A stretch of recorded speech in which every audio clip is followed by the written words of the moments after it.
Bonjour tout le monde, aujourd'hui je vais vous montrer comment démonter l'aile sur une 508 Peugeot. Je cherchais partout un tuto ou au moins une bonne explication avec des photos, mais j'ai rien trouvé, donc j'ai décidé de vous faire une vidéo. J'espère que ça va vous servir, enfin ça va servir à quelqu'un. Bon, vous ne serez pas nombreux, mais au moins vous pourrez me dire voilà, merci le gars, t'es assuré. Et ça me ferait plaisir, donc vous mettrez un pouce en l'air et puis abonnez-vous si ça vous dérange pas. Bon, on va commencer l'explication. Donc tout d'abord, pour pouvoir enlever l'aile, il vous faudra enlever un bout de pare-choc. Vous n'êtes pas obligé de l'enlever complètement et un bout de comment dire, un bout et le phare. Donc en fait, tout d'abord. Sur phare et pare-choc, que je vais faire une autre vidéo pour ne pas se bloquer là-dessus. Donc si vous voulez, tout d'abord, ce qu'il faut faire, pour pouvoir enlever un bout de phare, vous serez obligé d'enlever le cache qui se trouve derrière le pneu. En fait, vous avez deux bouts de cache. Donc c'est le d'avant, donc c'est celui-là qu'il faudrait démonter d'abord, et c'est le derrière. Alors pour faciliter vos démarches, il vaut mieux enlever le pneu, mais si vous êtes aussi feignant que moi, vous pouvez le faire sans juste un tournant chaque fois, le pneu. Vous aurez l'accessibilité aux clips qui se trouvent juste derrière. Donc vous avez une petite clip qui se trouve là, qui ressemble à ça. Voilà, donc avec un tournevis, vous tirez et puis voilà, vous l'enlevez. Ensuite, vous aurez derrière... donc deux vis qui sont là. En fait, il y a deux vis qui se tiennent. Voilà, vous avez une vis là, et vous avez deux boulons comme ça en plastique. Donc c'est avec une douille de 10, vous pourrez l'enlever. Ensuite, donc une fois que vous avez fait ça, donc vous avez enlevé le cache. Donc une fois que vous avez enlevé le phare, vous aurez donc deux vis qui se trouvent là. Deux vis qui sont là. Alors, donc pareil, tout ça c'est les douilles de 10, hein, vous n'êtes pas obligé de changer chaque fois.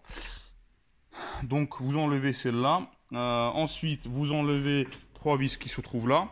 Vous aurez un autre clips que je vous ai montré tout à l'heure qui était tout au fond derrière le pneu. Donc pareil, vous l'enlevez.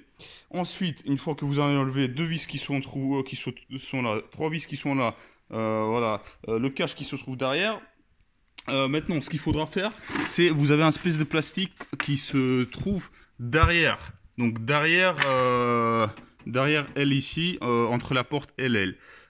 Tout d'abord, pour pouvoir l'enlever, celui-là, et pourquoi il faut l'enlever? Parce que vous avez deux vis, voilà, qui sont là.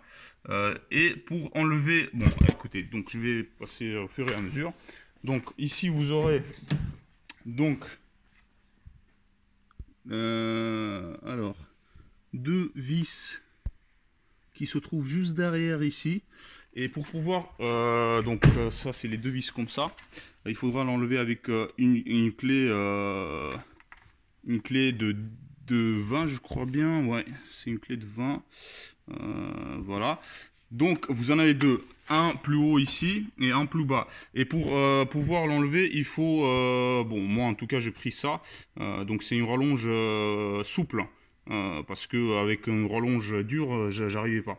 Alors donc vous enlevez ces deux vis là, ensuite vous enlevez ce cache là, et puis ensuite vous aurez deux boulons que je vous expliquais qui se trouvent derrière, et pour pouvoir les enlever, vous avez besoin une douille, où est-ce que je l'ai mis? Ouais, une douille comme ça. Donc pour pouvoir l'enlever. Voilà, sinon c'est pas possible parce que les vis ils sont assez longues. Voilà. Donc une fois vous avez fini ça, vous avez enlevé les deux boulons. Ensuite, il faudra enlever ce cache là. Voilà, ce cache là. Pour enlever ce cache-là, il faut faire très attention. Il faut tirer vers vous, c'est-à-dire comme ça, vers le haut, pour ne pas casser les clips qui sont là. D'accord? Si vous les cassez, je pense que vous serez un petit peu emmerdé quand même. Ou il faudra les acheter, quoi. Ensuite, quand vous avez enlevé ce bout là, donc il vous reste plus que 3 vis. Donc une vis qui se trouve le premier ici, vous n'êtes pas obligé de l'enlever complètement parce que finalement en fait il va le glisser, enfin il faudra juste la faire glisser. Ensuite vous aurez un truc comme ça qui se trouve plus bas, donc ça c'est pour pouvoir clipser justement ce bout là. Donc ça il faut l'enlever, pareil, une clé de 10. Et vous aurez un troisième vis qui se trouve là. Et bah une fois tout ça enlevé, vous pourrez retirer. Alors tout d'abord il faut fermer tout doucement ici, voilà, pour pouvoir tirer, voilà, tirer là-dessus, voilà. Et après moi je sais pas si c'était d'origine ou ça a été un petit bricolage. Donc c'était un mousse ici, et ben n'hésitez pas à vérifier si vous avez cette espèce de mousse derrière votre aile. S'il y est, il faut tirer un petit peu petit à petit sans plier, voilà. Donc vous passez votre main en dessous et puis voilà, vous tirez de haut en même temps et puis ça va s'enlever au bout d'un moment. Voilà, c'est comme ça, ça se représente comme ça. Bon, j'espère que cette vidéo vous a servi. Et puis n'hésitez pas à me remercier avec un gros pouce en